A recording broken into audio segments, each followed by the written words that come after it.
నమస్తే, welcome to our voice. నేను journalist నవత. వైనాడ్ నుంచి రాహుల్ గాంధీ పోటీపై రకరకాల వ్యాఖ్యలు వినిపిస్తున్నాయి.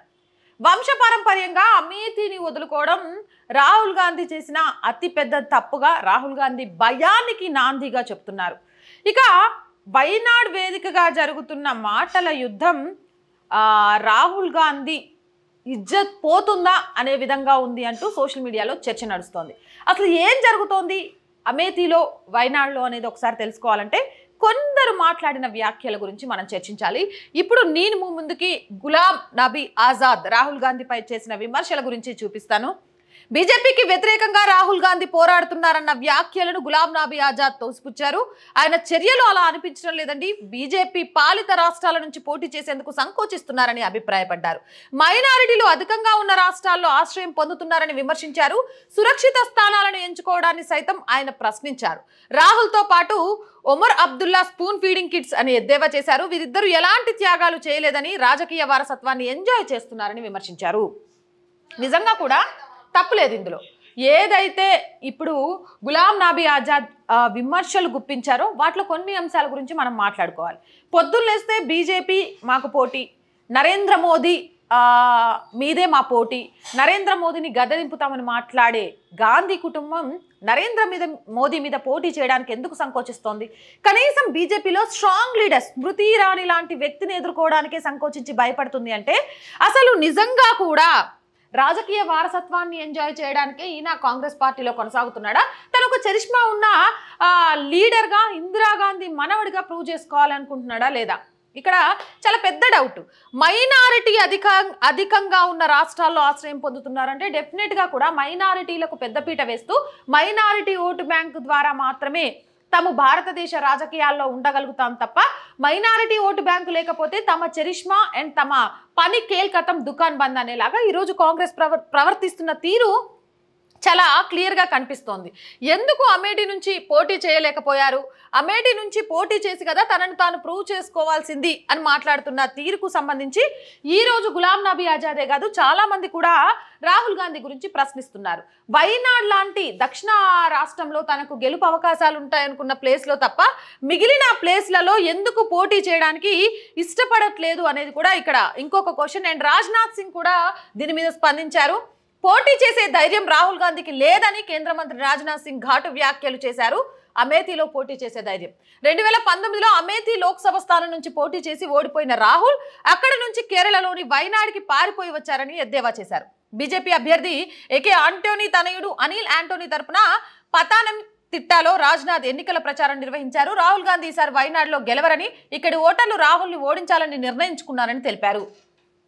ఇక్కడ వైనాడ్లో ఇండి కూటమితో పొత్తు పెట్టుకున్న కమ్యూనిస్ట్ పార్టీ మీదైనా సరే, అంటే మిత్రపక్షంతోనైనా పోటీకి నేను సిద్ధమే కానీ నేను శత్రువుగా చెప్పుకునే బీజేపీతో యుద్ధం చేసి గెలుస్తానన్న నమ్మకం నాకు లేదు అని రాహుల్ గాంధీ ఒప్పేసుకున్నట్టుగానే కనిపిస్తోంది. ఎందుకు అనంటే వైనాడ్లో కమ్యూనిస్టు పార్టీ నుంచి ఒక బలమైన మహిళా నేత దిగిన నేపథ్యంలో అక్కడే నేను బరిలో ఉంటానని చెప్పాడే కానీ అమేథీలో స్మృతి ఇరానీకి పోటీగా వంశపారంపర్యంగా వస్తున్న నియోజకవర్గం నుంచి మళ్ళీ బరిలో నిలిచి గెలిచి చూపిస్తా అని మాట్లాడలేదు. ఇక్కడే రాహుల్ గాంధీ ఓటమి భయం అనేది చాలా క్లియర్గా కనిపించింది అని చెప్పారు. అయితే ఇక్కడ కమ్యూనిస్ట్ పార్టీకి సంబంధించి కూడా చాలా క్లియర్గా ఉంది, మేము ఎలాంటి మద్దతు తెలపం. అసలు కమ్యూనిస్ట్ పార్టీ కూడా ఈరోజు కాంగ్రెస్తో విభేదించడానికి అనేక అవకాశాలకు కారణం కూడా రాహుల్ గాంధీ అయ్యాడు. ఎందుకు అనంటే దేశవ్యాప్తంగా కాంగ్రెస్ కమ్యూనిటీ కలిసి పోటీ చేస్తున్నప్పుడు మిత్రుడి మీద యుద్ధం చేసేవాడు అసలు తెలివున్న నేత ఎలా అవుతాడు అనేది వాళ్ళ భావన. ఇక్కడ ఇంతకు ముందు ఎప్పుడూ లేనట్టుగా బీజేపీ అభ్యర్థి ఏకే ఆంటోనీ తనయుడు అనిల్ ఆంటోనీ బరిలో దిగడంతో వైనాడ్లో త్రిముఖ పోరు కనిపిస్తోందట. ఈ త్రిముఖ పోరులో ఎవరు నెగ్గుతారు, ఎవరు ఓడుతారు అనేది పక్కన పెట్టేస్తే రాహుల్ గాంధీకి మాత్రం గెలవడానికి అవకాశాలు చాలా తక్కువ అని చెప్తున్నారు. దానికి ఇంకొకటి ఉదాహరణ నేను చూపిస్తా. రాహుల్ గాంధీ కేరళలో ప్రచారంలో మాట్లాడిన సంఘటనను. కేరళలో ఎన్నికల ప్రచారంలో బిజీగా ఉన్న కాంగ్రెస్ అగ్రనేత రాహుల్ బీజేపీపై విమర్శలకు పదును పెట్టారు. దేశ ప్రజలపై ఒకే చరిత్ర, ఒకే భాషను రుద్దాలని కేంద్రంలోని బీజేపీ సర్కార్ చూస్తుందని ఆయన మండిపడ్డారు. భారతదేశానికి ఉంది ఒకటే చరిత్ర, ఈ చరిత్రను కాలరాయడానికి ఎంతో మంది అడుగులేసి ఆ అడుగులలో ఓడిపోయి పీచే ముడ్డని వెనక్కి పారిపోయారు. తెలీదా? రాహుల్ గాంధీకి ఈ దేశ చరిత్ర ఏంటి, ఈ దేశం ఎక్కడి నుంచి వచ్చింది, ఈ దేశం ఎలా ఏర్పడింది అనేది. ఎస్, దేశంలో అందరితో ఒకరికి ఒకరితో సత్సంబంధాలు ఉండాలి అంటే దేశం మొత్తం ఒక భాష అనేది కంపల్సరీ ఉండాలి. తమిళనాడులో ఉన్న వాళ్ళు తమిళం, కర్ణాటకలో ఉన్న వాళ్ళు కన్నడ, తెలుగు రాష్ట్రాల్లో ఉన్న వాళ్ళు తెలుగు, ఢిల్లీలో ఉన్న వాళ్ళు హిందీ, ఇట్లా ఒక్కొక్కరు ఒక్కొక్క భాష మాట్లాడుతుంటే ఒక ప్రాంతం నుంచి ఇంకో ప్రాంతంలోకి వెళ్ళినప్పుడు ఖచ్చితంగా ఇబ్బంది వస్తుంది. ఆ ఇబ్బంది రాకుండా ఉండాలంటే దేశం మొత్తం కూడా ఒక ప్రాథమికంగా ఒక భాషను నేర్చుకోవాల్సిన అవసరం ఉంటుంది. దానివల్ల రాహుల్ గాంధీకి వచ్చే నష్టం ఏంటి? దేశంలో ప్రజలందరూ ఒకే భాషను నేర్చుకోవడం, ఒకే సంస్కృతిని నేర్చుకోవడం. సాంప్రదాయం వేరు, సంస్కృతి వేరు. ఆయా మతాలు అనుసరించే తీరు ఆయా మతాల సాంప్రదాయ ప్రకారం వెళ్తుంది. కానీ దేశ సంస్కృతి అనేది ఒకలాగే ఉంటుంది. ఎదుటివారిని గౌరవించడం, ఎదుటివారి నుంచి గౌరవం పొందడం, సబ్కీ సాత్ సబ్కీ వికాస్, అందరూ కూడా అన్నదమ్ముల సోదర భావంతో ఉండడం, దేశం మీద ప్రేమ ఉండడం, ఇలాంటివి కంపల్సరీ ఉండాలి.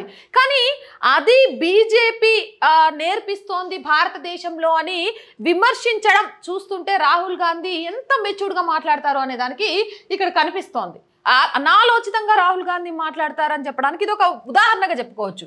దేశ ప్రజలపై ఒకే చరిత్ర పుట్టల్లోకి వెళ్ళి ఒకసారి తవ్వి చూస్తే ఈ దేశ చరిత్రని దాడి చేయడానికి, ఈ దేశ సంస్కృతి మీద దాడి చేయడానికి, ఈ దేశ సిరి సంపదల మీద దాడి చేయడానికి ఎంతోమంది వచ్చారు. కానీ చరిత్ర ఎప్పుడూ ఒకటే ఉంటుంది. ఆ చరిత్రని ఎవరు మార్చలేరు. ఆ చరిత్ర క్రిందే అందరూ బ్రతకాలి. అది నిజం. మరి ఈయనకు దాని విషయంలో ఎందుకు మండిపడాల్సిన అవసరం వచ్చిందో నాకు అర్థం కాలేదు. బీజేపీ కుట్రలను కాంగ్రెస్ అడ్డుకుంటుందని చెప్పారు. ఒక్కటి ఈడీ, సిబిఐని రాజకీయ ఆయుధాలుగా ఉపయోగించుకొని దేశ స్వరూపాన్ని మార్చేందుకు కేంద్ర ప్రభుత్వం కుయుక్తులు పన్నుతోందని ఆరోపించారు. ఈడీ, సిబిఐ ఇదే ఈడీ, సిబిఐ విషయంలో లిక్కర్ స్కామ్లో కవిత అరెస్టు లేట్ జరిగితే ఈడీ, సిబిఐని పక్కన పెట్టుకొని కవితను అరెస్టు చేయకుండా లోపాయకార ఒప్పందం చేసుకుందని మాట్లాడిన రాహుల్ గాంధీ కేజ్రీవాల్ అరెస్టు కాగానే ఈడీ, సిబిఐని కేంద్రం ఉపయోగించుకుంటోంది అని మాట్లాడుతున్నారు. మాట మీద నిలకడ లేకుండా మాట్లాడేది ఎవరు? లిక్కర్ స్కామ్కి సంబంధించి అనేక విషయాలు వెలుగులోకి వచ్చాయి.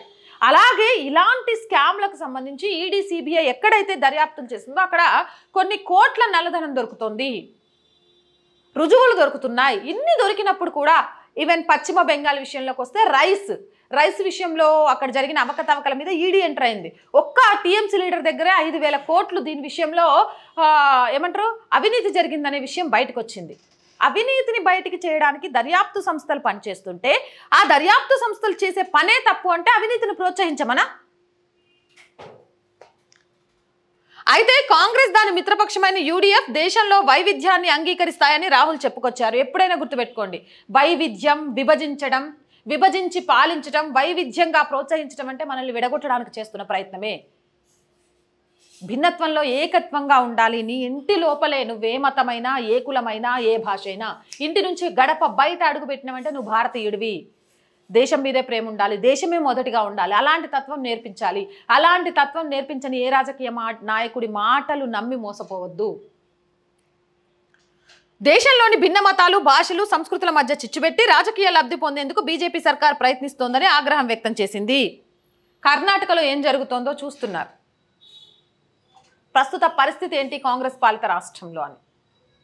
రైట్, దేశంలో మతాలు, భాషలు, సంస్కృతుల మధ్య చిచ్చుపెట్టి, దేశంలో మతాల మధ్య చిచ్చు పెట్టకూడదు అని మీరు భావిస్తే అయోధ్యలో రామ్లల్లా విగ్రహ ప్రతిష్ఠ రోజు శివుడి ఆరాధన చేయాలి అని మీరు నడి రోడ్డు మీద బైఠాయించడం వెనుక ఉద్దేశం ఏంటి? రాముడు అందరివాడు, అందరం చేయాల్సిన అవసరం ఉందని మీరు ఎందుకు చెప్పలేకపోయారు?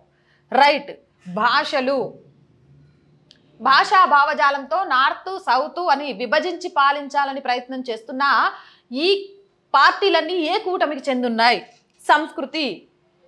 సంస్కృతి అనేది ఎవరికైనా గొప్పది అయినప్పుడు దేశ సంస్కృతి మీదే దెబ్బగొట్టే మాట్లాడే నాయకులను మీ దగ్గరే ఎందుకు పెట్టుకున్నారు? సనాతన ధర్మం గెలుస్తుంది కాబట్టి మోడీని ఓడగొట్టాలి అనుకున్న నాయకులు మీ దగ్గరే ఎందుకున్నారు? ఇలాంటి మాటలు, అలాగే వైనాడులో మారుతున్న రాజకీయ పరిస్థితులు, కమ్యూనిస్టులతో రాహుల్ గాంధీ వ్యవహరిస్తున్న తీరు, అంటే శత్రువు మీద గెలవలేక మిత్రుడితో పోటీకి దిగి ఏదో ఒక రకంగా లబ్ధి పొంది విజయం గెలుచుకోవాలనే అవకాశము, వారసత్వ రాజకీయాన్ని ఎంజాయ్ చేయాలనే తపన తప్ప రాహుల్ గాంధీకి అంతకు మించి సీన్ లేదు అని కేరళ వ్యాప్తంగా కూడా చర్చ నడుస్తుంది. అలాంటి వాటికి సంబంధించి కొంతమంది నాయకులు మాట్లాడిన మాటలు, అలాగే రాహుల్ గాంధీ మాట్లాడిన మాటలతోటి మీకు అందించే ప్రయత్నం చేశాం. మీకేమనిపిస్తుంది అనేది కామెంట్ సెక్షన్లో పెట్టండి. మోర్ వీడియోస్ కోసం మన ఛానల్ని వెంటనే సబ్స్క్రైబ్ చేయండి. ఈ వీడియో నచ్చిందా? లైక్ చేయండి, షేర్ చేయండి.